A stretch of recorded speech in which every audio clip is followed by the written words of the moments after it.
Hello, in this video we will be disassembling a CSE pneumatic diaphragm valve. Begin by hooking up the air supply, applying air supply to retract the disc into the actuator housing.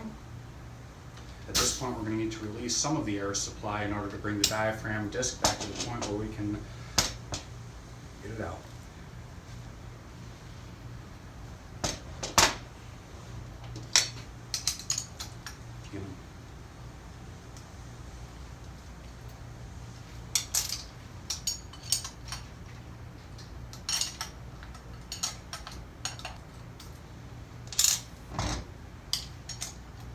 Removing the bolts.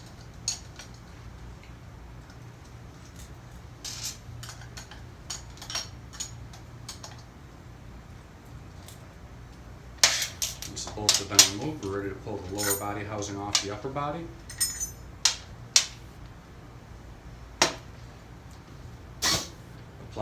Release the air supply in order to get the gasket back off, along with the disc. Unscrew the disc from the gasket. Use pliers to unscrew the stem from the actuator.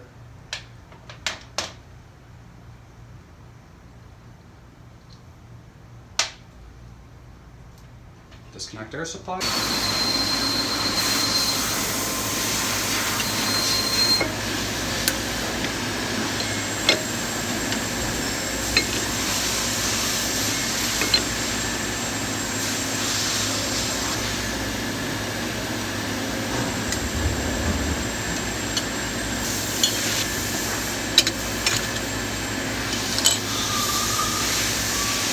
Once the retention clip has been removed, remove the body of the actuator, pull off the spring, pull piston from upper body,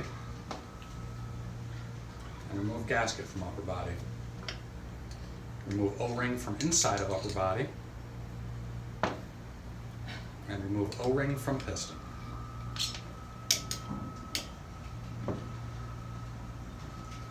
Finally, remove the O-ring from the housing of the actuator, and that's it.